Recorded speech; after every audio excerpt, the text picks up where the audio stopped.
All right. Hey there, listeners. We are going to transition over to our in-studio interview with Joseph Decosimo on how to play the banjo. So here we go. A little bit, but I kind of suck. I just started this year. What year are you? I'm a junior. Okay, cool.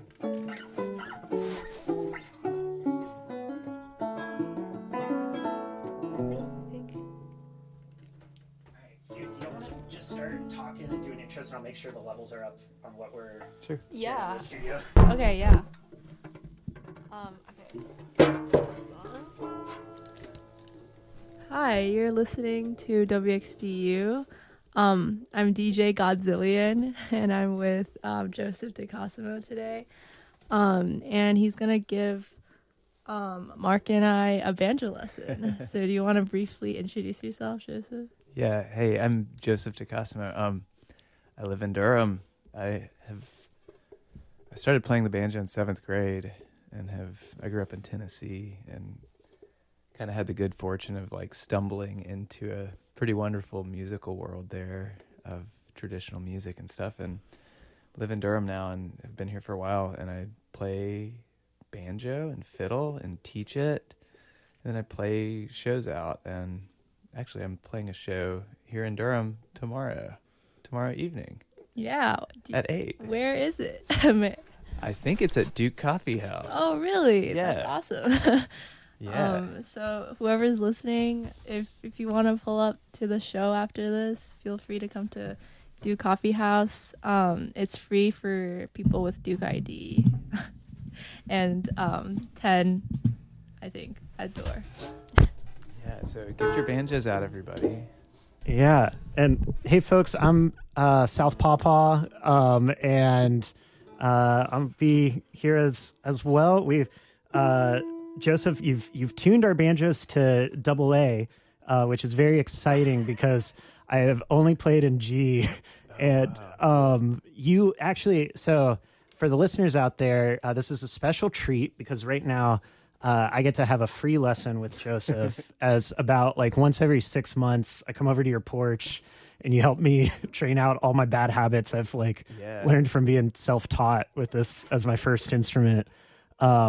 And I failed in the homework you gave me, which was to practice Mississippi Sawyer and double C.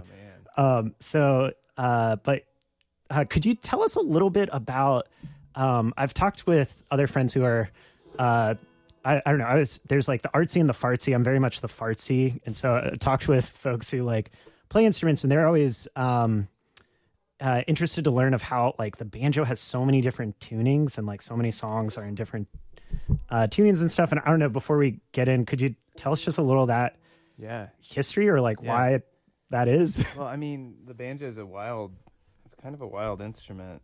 And the one that I have here in my lap right now is it's this big gourd that's like, I don't know, maybe 13 inches across. It looks so cool. Yeah. Yeah, it does look really cool. And so it's this big gourd, and there's like across kind of one of the tops, it's like cut, just straight across. And then there's a goat skin head that's been pulled across and little tacks that are holding it in. And then this is like the simplest form of the instrument. It's kind of, it harkens to older ideas of what this instrument is. And it's just like a wooden spike driven through that with the skin. And then there's a little wooden bridge that holds the strings above that goat head and makes things ring. Yeah. And what's beautiful about this instrument, and what I find like captivating and intriguing, is that it has inspired so much. And I think this is true of any musical instrument. And I think oftentimes people write off the banjo as kind of being like, it's just like a particular sound that immediately conjures up images, right? That like are not particularly flattering. Sure. Yeah. But the reality of this instrument is that it has inspired tremendous creativity in the American South, and also now in other parts of the world. And we're talking about like a 5-string banjo, so one that has four strings that run all the way up, and then there's a 5th string that runs like halfway up, and people call it the drone string. And so one of the interesting things about this instrument if you kind of move back from the 1940s when you get the bluegrass kind of sound, the ding ding ding ding ding, Right, that yeah. sound, That like Scruggs three-finger style, Scruggs right? three-finger style, which is like beautiful and a wonderful form of creativity. But if you go back further, things get a bit wilder and weirder. Yeah. In terms of people creating tunings that suit them because they were looking for a particular kind of drone or resonance, or people creating repertoire that fits certain tunings. And so there's this whole world of tunings and overtones and weird sounds and dissonance and consonance and just general kind of gauzy droniness that comes out of this instrument, and all these wonderful techniques that evolved, that people came up with. And so that's what's fun. And so I guess like the big umbrella that this fits under would be called old time banjo. Yeah. And it's kind of a meaningless term, and it's kind of a made up term, but it sort of speaks to like these, I guess we could call them like vernacular traditions of making music with a banjo that you would find in the South, both among white players and black players. This was like an instrument that was played by all kinds of people, and by working class people, by upper class people who like tried to play classical banjo pieces at the turn of the last century. Yeah. I'm much more interested in kind of the vernacular traditions and what was happening on the ground and in the wild. One of the coolest things I saw, it's like a classic documentary, like Bascom Lamar Lunsford, as he like explores all these like traditional, like old time banjo and fiddle players and all these like families and communities that have it. And it was, I think there's a quote in there of like, there are folks who play music like they talk, that like it was just like this, like especially in like Appalachia and a lot of the South, like just how much like just playing on these instruments and finding the stuff that works for them. Like, I don't know. It was a very captivating idea. Someone who doesn't know a ton about playing music feels very like unapproachable to just be like, oh, this is folk music, as in it's for everyone. And I don't know. I feel like that really, like what you're describing of like people finding their own like tunings or styles that like work for them. I don't know. It's just been so cool. So I have a friend who lives here, David Bass. He's a great fiddler. He used to play in a band called the Freight Hoppers, and he always talks about how if you go around Mount Airy in Surrey County, North Carolina, which has been like a hotbed of old time music, fiddle and banjo traditions and string band stuff, he says that you can hear Andy Griffith was also from there. Oh, okay. So like, anyway, if you listen to his What It Was Football, and then you listen to like some of the fiddlers from there, you will hear the same cadence and rhythm, which I think is really kind of a fascinating idea. I haven't like gone as deep into that as he has, but I love the idea that in these like traditional forms of music, and this is what's one of the things that's so fascinating, is they reflect. They're a reflection of like local way, like ways of being in particular places, right? It's ways of seeing the world, ways of understanding, ways of communicating, whether that's through speech and talk or like through an instrument. Should I play this though? So just so we can hear what this. Let's get some of this, and then we'll have your lesson. But okay, yeah, please, that'd be great. So let me play something from. I grew up in Tennessee, in Chattanooga, just north of Chattanooga on the Cumberland Plateau. And that's a little mountain range that runs down from Kentucky all the way to Alabama. And is that of Cumberland Gap fame? Yeah, Cumberland Gap is up where Tennessee bumps into Kentucky. Oh, so, sick. Yeah. Okay. So the music from that area has always been interesting to me. And that was some of the first banjo players I met were in person, were players who had grown up around in this area, and they played a particular one of these styles that's kind of interesting. So let me play you like a piece from up there. So this is the way this banjo sounds. Sick. Okay.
was so That was gorgeous. so awesome.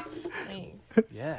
I noticed that you like kind of moved up and down a little bit. Yeah, That was so really interesting. kind of With moving the up, strumming, right? up the strings, up the neck with my Yeah. fingers. Yeah. So one of the things that's so interesting about well, I guess what happens is, okay, so there's a wooden piece that holds the strings and makes contact and transduces the vibrations from the strings into the head, into this resonating gourd chamber. Mm-hmm. And if you play right by that, you get here's what that sounds like.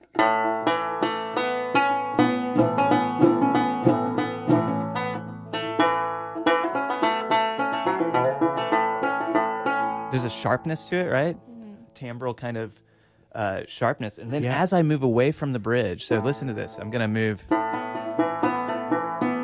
up the neck Whoa. and then back down, so it gets kind of sweeter and plunkier up here. So I'm up the neck a little bit, and now I'm going to slide my hand back down. Listen.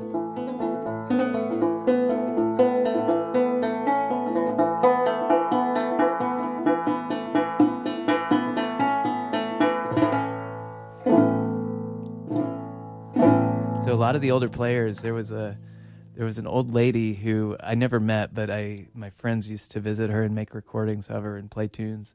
And her name was Aunt Bertha Robertson, and she was from down around Huntsville, Alabama. And she played in one of these kind of cool old styles, and she played a tune that was real common throughout, at least through Tennessee and Kentucky, I'd say, maybe into Alabama as well. It was called "Going Across the Sea." And when she would play the tune, she would make these little wave motions where she would brush up and down the banjo neck with her finger, and it would create this kind of wave. It kind of mirrored the song is called "Going Across the Sea." Wow. So it was making the sound of ocean waves, and so banjo players have used that kind of thing, in these kind of traditional worlds to draw out all these different sorts of tones and sounds. That's so sick. I remember one of the things that I first got fascinated about the banjo was hearing Froggy Wintercorton, Doc Watson, when he he knocks on the banjo to be knocking on Miss Mousie's door and stuff, and Where's this coming from? doing the little June bug sounds. And this kind of opened my. I think one of the hardest pieces I had when I was first learning to play the banjo was I just couldn't get I'm fretted right here. I'm following all the notes. I'm synced in with the metronome. Why do I sound so different from all the good banjo players, all the folks I like? And it's taken me a while to fully understand it's not just where you're fretting or the notes or the banjo you're playing, but those types of decisions going where you're actually strumming, or all these kind of micro pieces that makes individual individual player's sound just so unique to them. And I don't know, it's been awesome. And one of the things I love about a banjo in old time is how human focused of an art it is. What was her name? Old, or not old.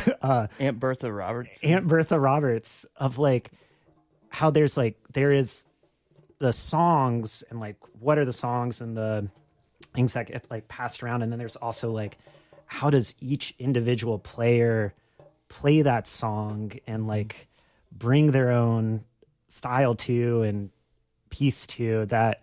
I don't know.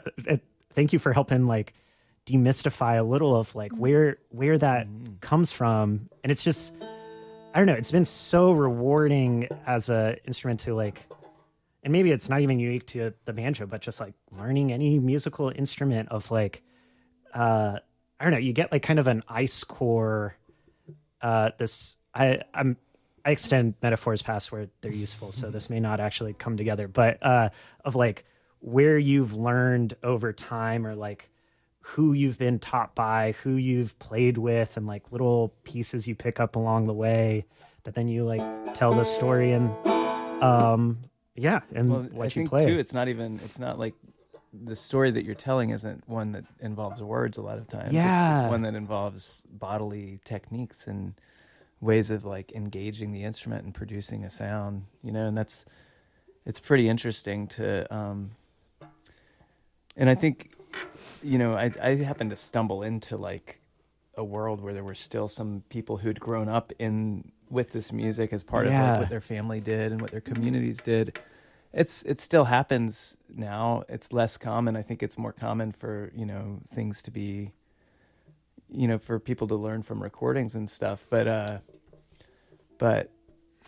I feel fortunate to have had some encounters with older players, where that actually the techniques and stuff kind of rubbed off, and they'll come to my mind, every now and then. It's like I'll realize that I did something that came from somebody else. Yeah. And I think that could happen anyway. That could happen if you learn something from a friend at a jam too. But it's we humans we like to mimic each other. Yeah, totally. I think. Well, I didn't grow up like in the South or even in the United States, but so I've never heard like a banjo before until like a live performance by Nathan Bull's trio at Coffee House. And it was just what like, a great intro. No, it was crazy because I haven't even like heard of the banjo before, and the first time I heard it was like in person, and like it just felt like such I don't know, it felt like a very spatial experience. Or I feel like banjo feels like a very like spatial instrument with like, especially when you see it live, it feels like, it's like a lot of like bodies interacting with each other and like producing music. And even when you're like moving up and down, it feels like it's like moving farther away or like closer. And I feel like, I don't know, it feels like an instrument that's really tied to like a place or like a space or a time. That feels really interesting to me. I also had like my first time having my mind blown by the banjo was also at Duke Coffee House, and was seeing just, I don't know if you ever saw Desark or Ame Argot play, but we at one point we'll listen to one of her songs that she did live on WXTU record, but she would play banjo and then and she played guitar and stuff, but at one point in her set she just like walked into the middle of the audience and like sat on the floor and just played the acoustic banjo and I don't know, I've seen Mark Kozlek play, and he's like a very big of like, no one says anything, very intense about the things, and like doing his writer and stuff beforehand was not so fun, but it was just wild seeing her. She didn't announce anything. She just like sat down and played and picked, and like everyone kind of gathered around.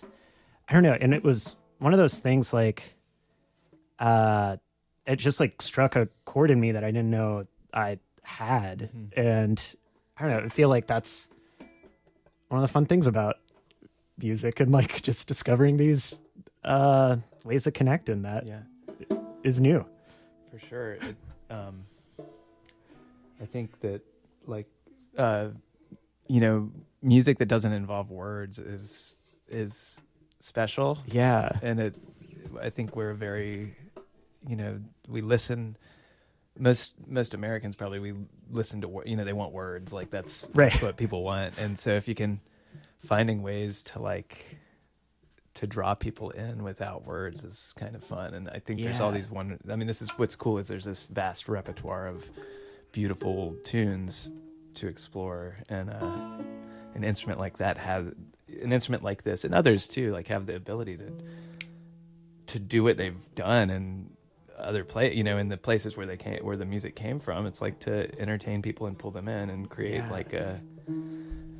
create a moment where minds can wonder or imagine or just tune out and just be in the sound. And it's so cool. Yeah. Oh, and also Godzillion, what you were saying about like being from China and then finding the banjo here in the States. I forget the name of it. I'll look it up during a break, but there was a album a few years back where it was like a Chinese zither player doing a duo with an American old time banjo player. That was just really cool, of like how these sounds, especially when there are no words, I don't know, that can connect across cultures, across people, like across creatures, like, I don't know, like seeing animals like listen in if you play stuff out in the woods and sit around is like, I don't know, there's something real special there. Yeah. I think I've told you this before, Joseph, but maybe I haven't. But so I recently had a kid, and you're a fairly new parent as well, right? 2.5 years in. Oh my gosh! Congrats! That's so fun. Yeah. Yeah, my guy's 16 months now, Okay. and now whenever I bust out the banjo, like clockwork, he comes straight over and he starts beating on the drum head, and we do little duets together and stuff. And like, I don't know, just a neat. Just since he was born, like this is. I got to trick him because he doesn't know what good music is yet. So whatever daddy plays is good. That's what's happening. Yeah. Which Joseph, I don't know if you could, but this may be a good time to jump into, like, speaking of like baby's first banjo and our beginner mind here. So we've given a little intro as to, or at least I said my experience with the banjo and instruments before. And just thank you so much for being so gracious to like give us a little intro starter lesson. Godzillion, would you like to say your experience with the banjo and instruments? I have like negative experience with the banjo, but I started playing a lot of instruments this year, so I don't know, maybe that'll help. Yeah. But yeah, I'm excited to learn. It's just All right. so Well, cool. You're gonna like in 5 minutes. You're gonna be an expert. Awesome. Yeah. So we got our banjos in tune, everybody. So out there in Radio Land, that's our tuning right there. We're in this. It's just kind of this low tuning with a lot of drones. All right, friends. So the first thing I'm going to teach you how to do a little thing. This is like when I was growing up. I actually had like a VHS. I bought a VHS that taught me how to play old time banjo, which is hilarious. And it was from a guy who like grew up in Philly. Oh, that's and was so good. Like a revivalist. He's a great banjo player, but do you remember the name of the it was like video or the homespun videos. They made musical, like you could like learn, you could get your, you could learn to play like flat picking bluegrass guitar. You could learn Irish fiddle with Kevin Burke. Yeah. This was how to play clawhammer banjo with Bob Carlin. Okay. And so I Awesome. like had this video and I watched it and it kind of made sense, but it was kind of weird. And so then around the corner from my parents' house was this place called the Mountain Opry, where every Friday night people played music and jammed and stuff. And there was an older player who played this style that I'm going to show you. So I call this style the flip.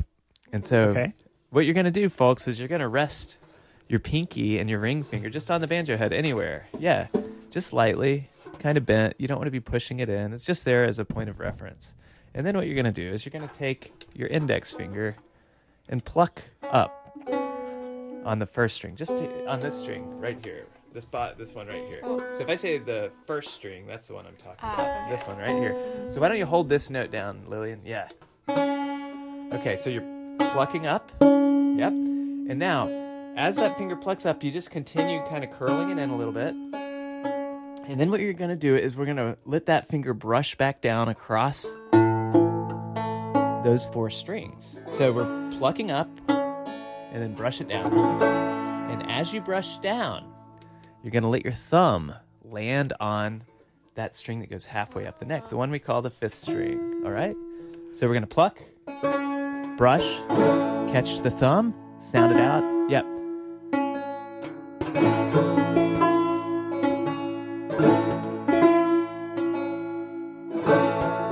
Now we got to go real slow at first to make sure that we got the rhythm right. Okay. And the way I think of this rhythm, some people will say bum ditty. And there was, the great Pete Seeger, he wrote a book called How to Play the 5-String Banjo. And That's how I learned to Is play. that really? Yeah. Oh, you're like a throwback. Yeah.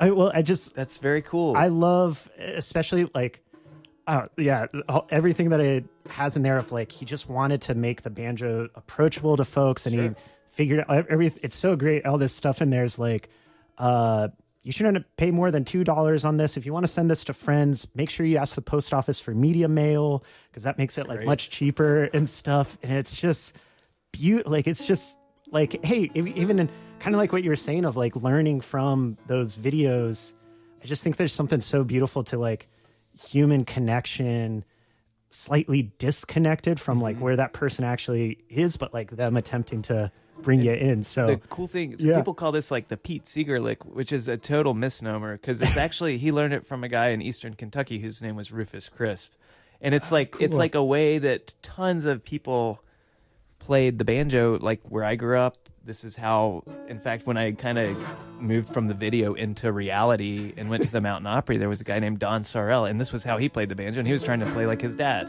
and he was in his 60s when I met him. So this is like. That's so cool. Don Sorrell was playing the Pete Seeger lick. Oh. Or maybe it's the other way around. Yeah, that's so cool. So what we're going to do is we're going to pick up, and then we brush it back down, and catch the thumb.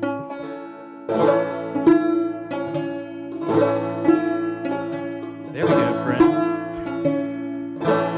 Now, when Pete Seeger did this, he said it was bump-a-ditty, bump-a-ditty, bump-a-ditty, bump-a-ditty, bump-a-ditty. But I actually like to say Chattanooga. So let's try that. Chattanooga, Chattanooga, Chattanooga. So we're brushing on the nougat. Chattanooga, Chattanooga, Chattanooga. You're getting it, Lillian.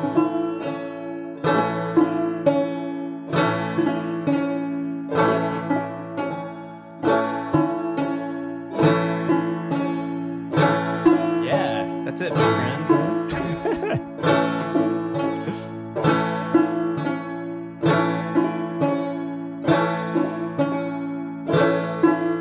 All right, let's try something. You want to try playing a little bit of a melody here? Yeah. Let's do it. So I'm going to say, like, normally you would just watch somebody do this and kind of copy it, but since we're sort of across the room and have microphones in our faces, let's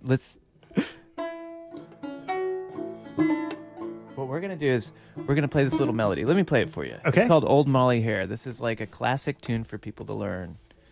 It actually is, I think it's a Irish reel, but it's of course made its way across the Atlantic and is like part of this repertoire. What's a reel? It's just a tune that like comes out like a break. A reel is a breakdown. Okay. Thank you for putting it in A reel is not a hardcore jig. terms. Yeah. A reel in Ireland they would say you can say Black and Decker, Black and Decker, Black and Decker, Black and Decker. Sick. To it. Okay. So let me play it for you. I'll play it up to speed and then I'll kind of slow it down. Okay.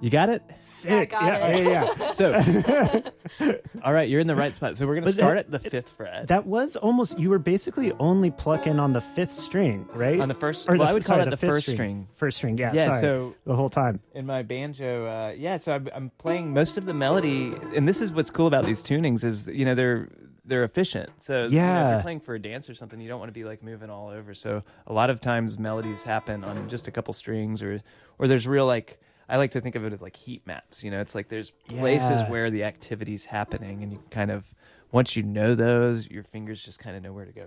And it's wild how much that like helps, especially as a beginner. Of like, for a while, I could only pluck the first string, because it's hard to like Yeah, it get takes in. some muscle, Yeah. some finesse, right? Yeah. Some muscle memory and kind of a sense of distance. Yeah, and so those ones where like you can do a full song on just the first or second string is so helpful. So our song, our Old Molly Hair, Old Granny Blair, as some people call it, it starts on the 5th fret. So let me play it to you, and you try to play it back, okay? Okay. So we're gonna go 5th fret, 7th fret, 3rd, 5th, 2nd, 3rd. Open, and then we will go to the 2nd string at the end. But let's just try the first couple beats. So let's try the first 4 beats. So that's going to be 5, 7, 3, 5. Oh, let's keep going. 2, 3, open, and then play the second string with your index finger at the end.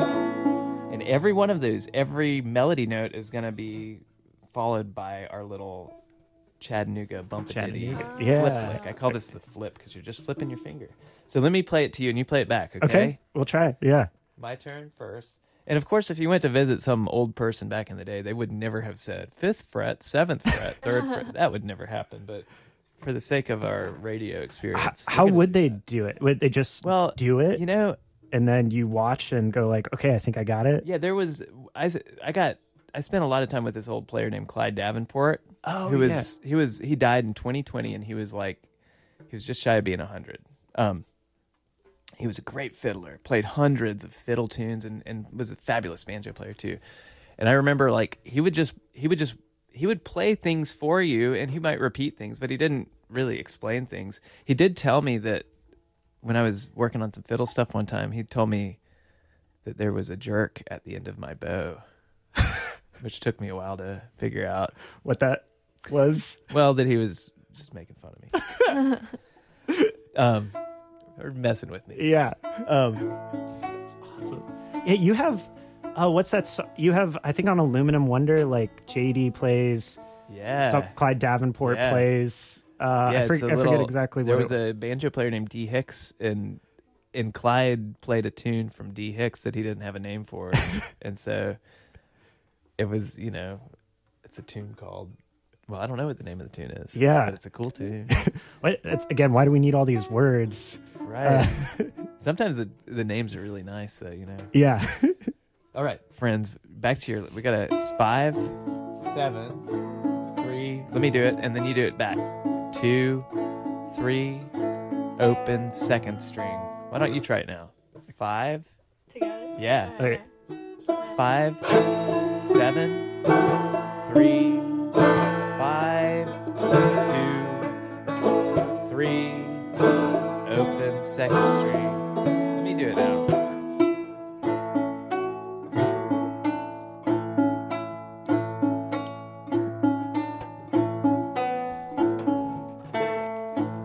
Cool. Try it again. Old Molly Hare, what you doing there? Running down the hillside, hopping like a hare. Yep. So then you would repeat that.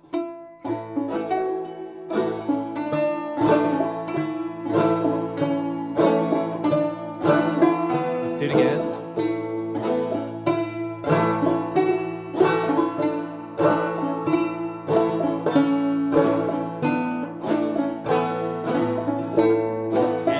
That's it, my good people. Wow. So that's the first half of the tune. Baby's first tune. Joseph, half learned. What is so cool, like doing it this way, is like truly like we just played that tune. I've never played in this tuning before. I mean, you never picked up the banjo before. Yeah. I like this approach. So before I got how to play the 5-string banjo, I had just like a random how to play clawhammer book that the guy I bought my banjo from in Knoxville like threw in with the banjo. And so I was like, okay, how do I do this? And I spent months trying to do the Scruggs style 3-finger picking, and just nothing sounded like a song. It was very that's something that like has to be played at speed for it to like resonate. And like it's a beautiful, like bluegrass is beautiful. Whoop, totally. Scruggs style can be so beautiful, but like the revelation of when I learned like the Seeger style or the crisp style or upstroke or whatever, and then also 2-finger that you showed me some, and Mike DeVito showed me some as well. It's just like it just makes playing so much more approachable, and it's like just as deep and rich and cool what you can do. I don't know. It's just gushing of like, honestly, I was a little nervous when you tuned our banjos to outside a G that I'm comfortable with or that I know, but like this is so neat that anyone out there in listener land, like if you have a banjo, pick it up and we promise you can play this too. Yeah. So that's the first part of that tune. What should we do now? Well, first implies a second. Is the second approachable for a beginner? I think or we it could, is. Okay. We can kind of blast through it. Okay. All right, so let's play. I'm going to play that first part, and I'll play into the second part because I feel like with these things, it's like there's a way that, like I do a lot of teaching of this stuff. And Yeah. I taught in Finland last summer, and I'll be sick. teaching and going to England in April to teach. So it's, How was Finland in the summer? it was actually because of the way things are going in this world right now. It was kind of hot, hotter than I expected. Sure. But it was beautiful, and there's so many great musicians in Finland. But there's also the place I was at a cool festival called Haapavesi Folk Festival, and it was like a 6-hour train ride from Helsinki. So it was a long trip to get there, but it was really, really kind of a special landscape, kind of rolling with lots of trees and conifers, and there was a beautiful river right near the camp and a sauna, and so we got to have some really nice sauna experiences, and then stay up because the sun never set. Yeah. We would stay up and play music, and they love to cook sausages. Whoa. So they would just the sun never The set. sun never That's so set crazy. because we were way up there. So it was perfect, except that it was completely disorienting, right? Yeah. So 3 a.m, and it's just like complete. Maybe it looks a little twilighty, and they like to cook sausages and eat them, and like, so it just kind of keeps you going. Yeah. It's just- That. Oh my God. Imagine. So funny. Right. Yeah, because I feel like whenever I play music with my friends, we just never stop until it's nighttime. Yeah. But if there's no nighttime, like, there's no need we to just stop. keep going. Yeah. It was a kind of never-ending. I feel like that hits too of some of, I don't know, when you were talking a little of like the drone strings addition to the banjo and that. And I think on your newest album, didn't you, or maybe you're playing with it tomorrow at the coffee house show, use a pump organ. Yes. And that type of like drone style that like is often, or like has such a rich history with this music and old time and folk of the tie-in.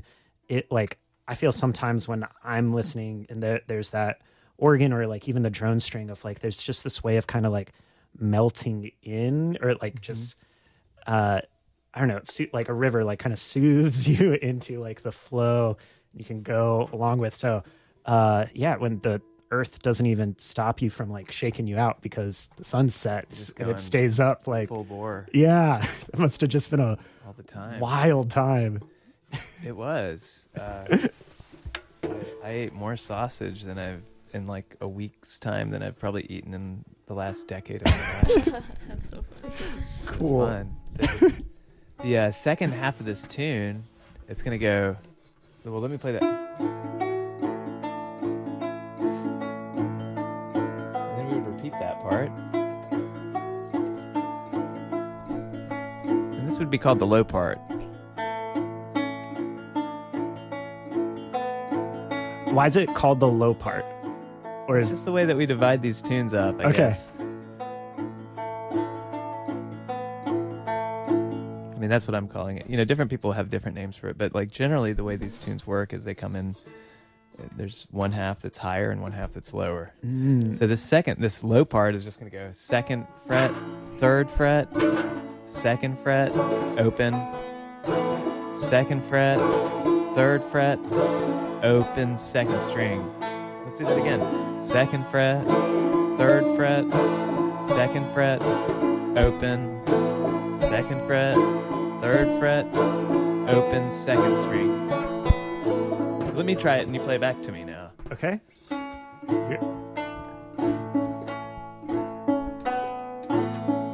Hold on. All right. 2nd fret, 3rd fret, 2nd fret, open, 2nd fret, 3rd fret, open, 2nd string. Whoops. Oh, all right. Try that again. 2nd fret, 3rd fret, 2nd fret, open, 2nd fret, 3rd fret, open, 2nd string. Oh, Now, Lillian's really crushing it today.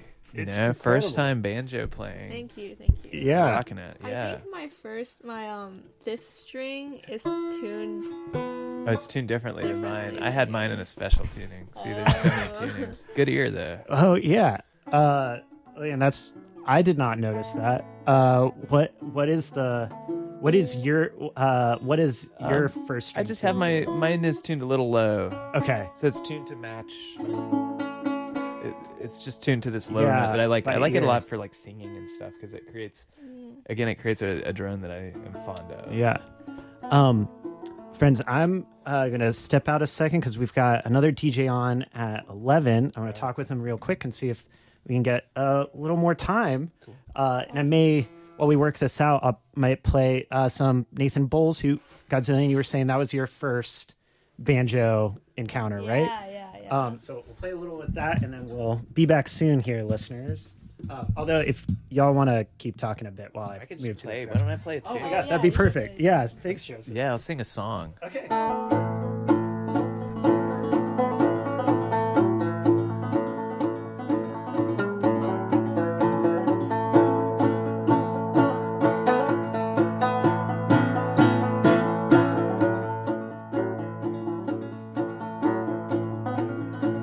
I have been a man of constant sorrows.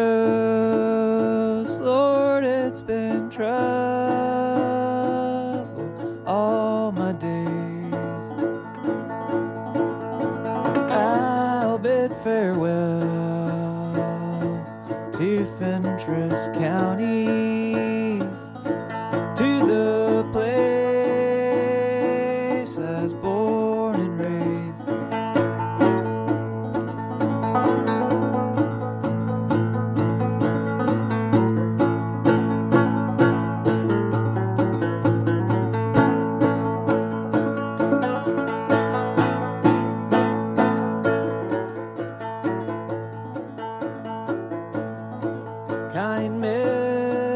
Kind miss, go and ask your mother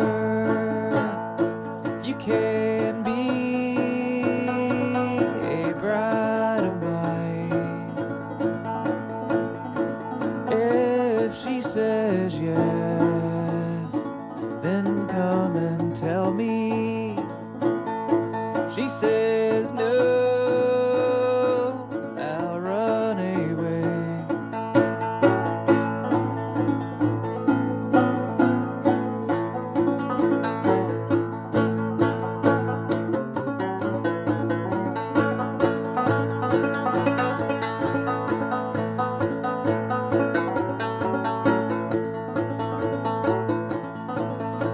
Farewell, dear girl, I'm bound to leave you. You may think I'm doing you wrong, but nature bites on me to ramble. Leave this home where I've been so long.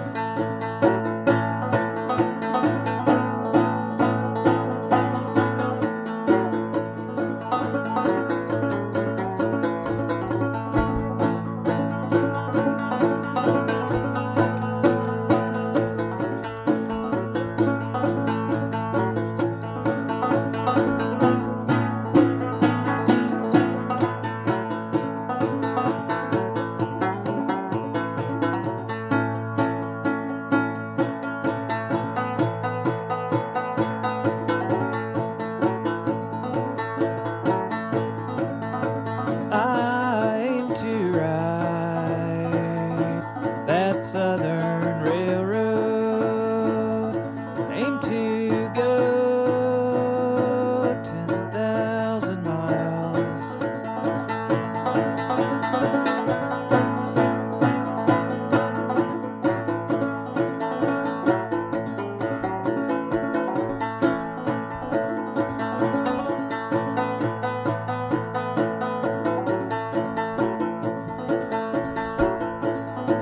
It's while you were sleeping, while you were slumbering.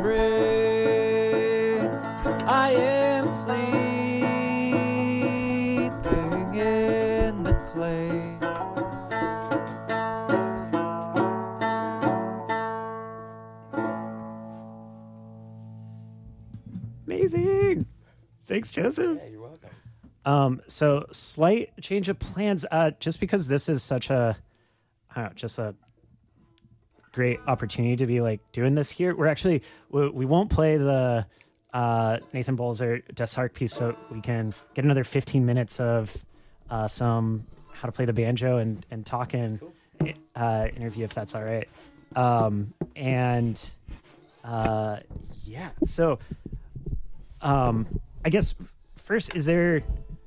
Yeah, we have a few other questions we wanted to make sure I asked you about, Joseph. But is there anything you want to say about the song you just? I don't know. One of the awesome things about banjo and folk music is I feel like the song itself tells a story, and then when people play, sometimes they like have their own relationship to the song. So That one is called "The Man of Constant Sorrow," which it's like if you saw the Coen brothers.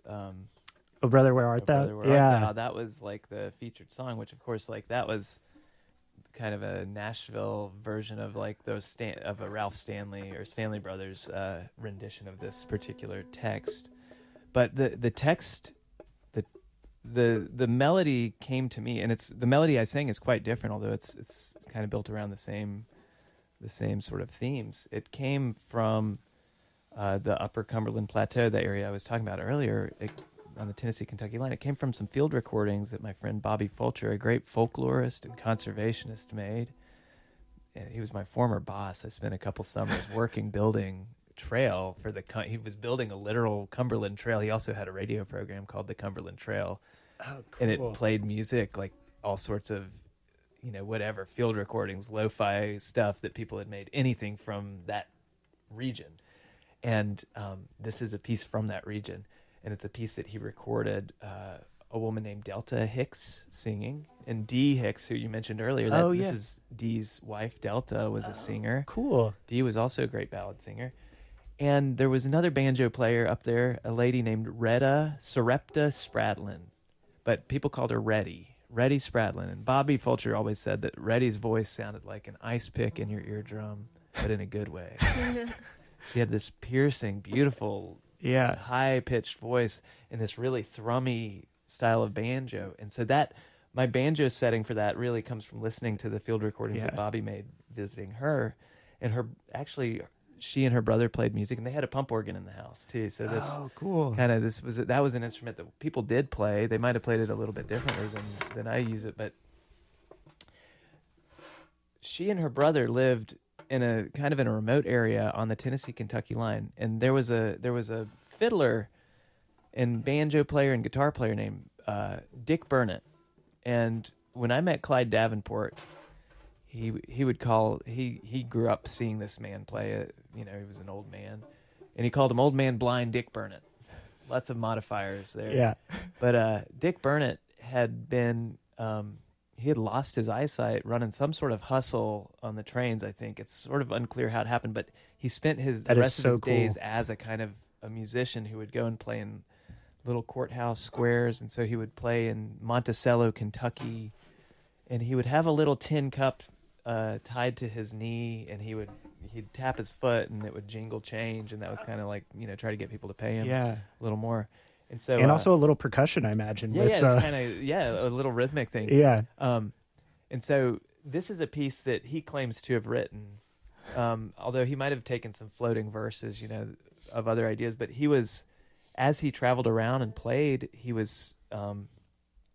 had it printed up as a little ballad sheet, which is actually very kind of a throwback to like the Shakespeare era, where there would be little ballad sheets printed, and people would have the local song, the newest song could be bought, and so Dick was selling these and he called it I think he called it the Traveler's Song or something like that. Wow. Or the Farewell Song, I believe.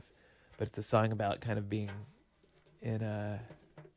away from your place, being sent away from the place where you've always lived. And he would stay at Reddy Spradlin's house as he traveled around, and so that's where she would have learned it from. And so I kind of combined some different words from the three of them, and kept the piece together. It was the title track, kind of the inspiration for the title of an album that I put out with Sleepy Cat Records a couple years ago called While You Were Slumbering, which everybody gets confused with the rom-com While You Were Sleeping, which was maybe not a great naming idea, but it's a gorgeous album. I love the album art on it too, of like you're kind of like sinking into the woods. That was like Libby Rodenbow took the double exposure photograph at the ENO. So. Oh, cool. That's awesome. Oh, Joseph, do you have any favorite swimming holes in the ENO? I'm not going to tell that on radio. That's a terrible idea. It's a treat for everyone tuning in. I'm not. I'll guide you to the place that's not my favorite because perfect. I want my favorite to be. No, I'm not going to tell my favorite. Okay, maybe we'll convince you when we, after we turn off the You microphones. don't have enough money to convince. That's like sacred. That's sacred knowledge. That is not shared over the radio. It or is the internet. So I've been in Durham now for about 18 years. Godzillion, you'll find this too, of like the is so special, and you find your spots, like your parts of the river in there. So have you been yet? I go swimming all the time. Okay, sick. Yeah, so you're getting your spots. Yeah, I'm getting my spots. Don't tell people what your spots are. I can't tell you though. Yeah. Don't ask about it. Yeah. Good.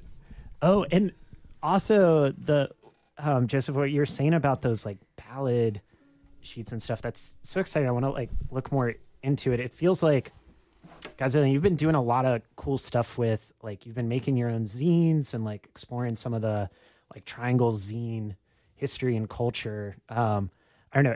It sounds like one of those like kind of proto zines, or like at least like in that tradition of like sharing out like culture folks are just loving and passionate about. And so again, like kind of disconnected from, you're not learning it directly from that person, or maybe you just saw them in passing, and then like you've got this like almost this key into a wider world if you want to jump in. So I don't know, just neat hearing some about these traditions. Yeah. Do you want to hear I've mostly played in that one flip style. Do you want to hear something like a clawhammer kind of a piece? Yes. And then maybe a 2-finger piece, just so you can hear like different sounds. That would be perfect. And then after this song, I have a question. I promised my wife I would ask you about clawhammer. So if you can demo for the listeners, and then I'll ask this. But that sounds awesome.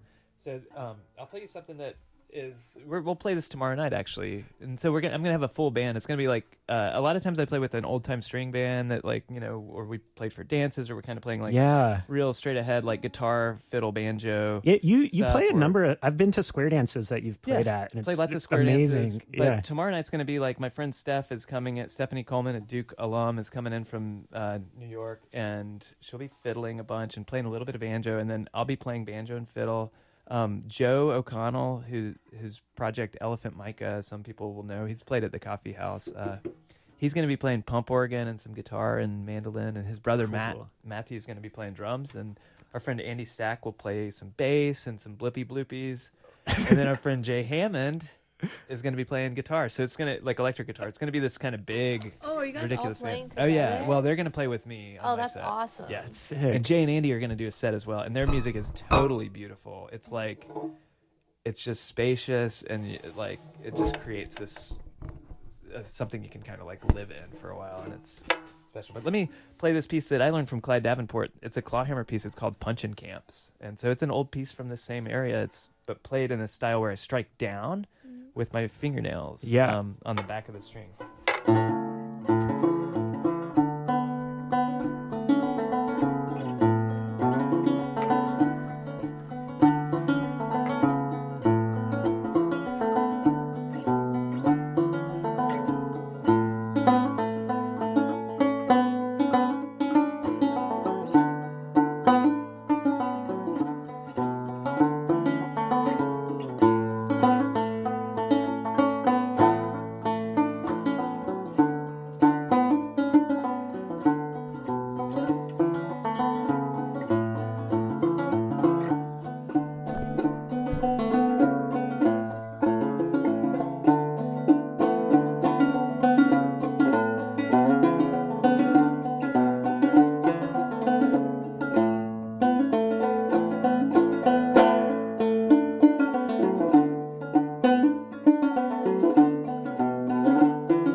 gorgeous. Yeah.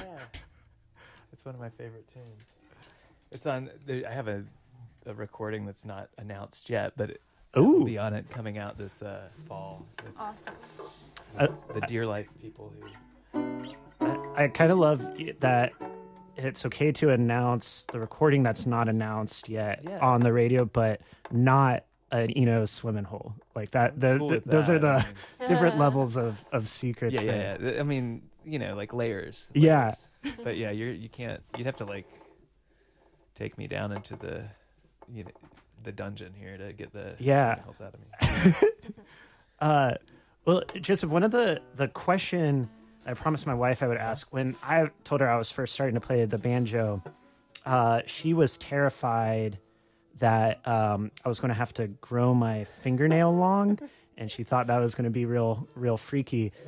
Your fingernails look very, standard, fingernail style, and specifically that long fingernail is often useful, or like if people use picks for claw hammer overhand style, and honestly, a not insignificant. Besides that, I've had a lot of trouble figuring out how to do claw hammer style of being like, okay, I won't do a style like the Seeger style upstroke. Definitely doesn't require a long fingernail. So, can you either tell or reassure the listeners that this is possible to play with however their hands may be set now? Yeah.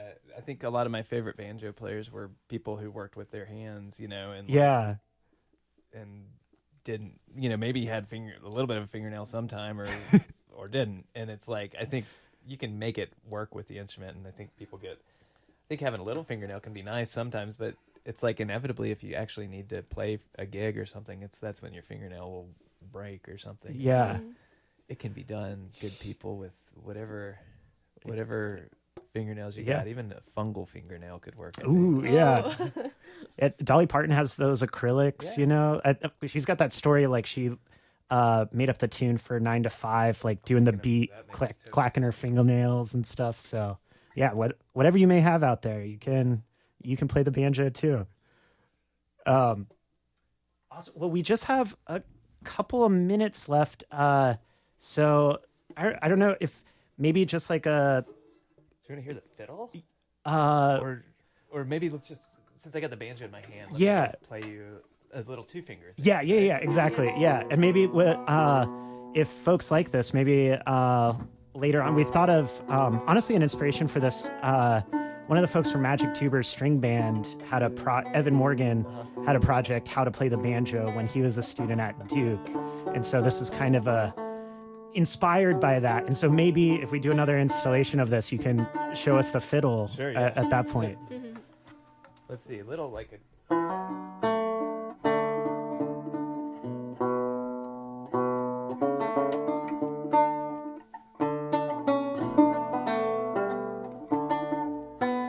This is a piece called Can't Jump Josie. And it's on this record that you have over here. It's called Beehive Cathedral that I've recorded with my friend Cleek Schrey and Luke Richardson. And Luke's a great banjo player. Cleek plays fiddle and pump organ on it, and I play banjo and fiddle. And so this is one of the pieces we recorded on there that Luke and I did a banjo duet. Nice.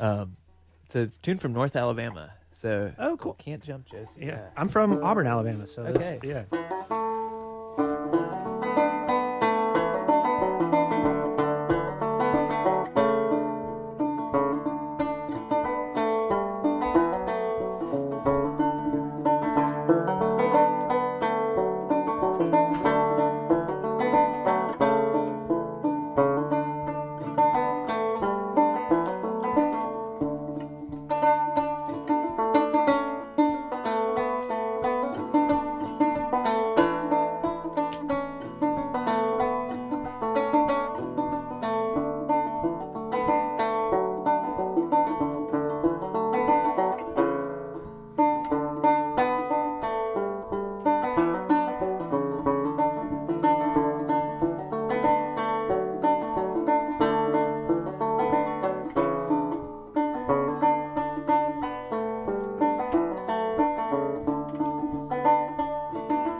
prompting. That's so cool. And Joseph, you were kind enough to bring your Beehive Cathedral record with you, which we're going to add to playlist here at WXTU.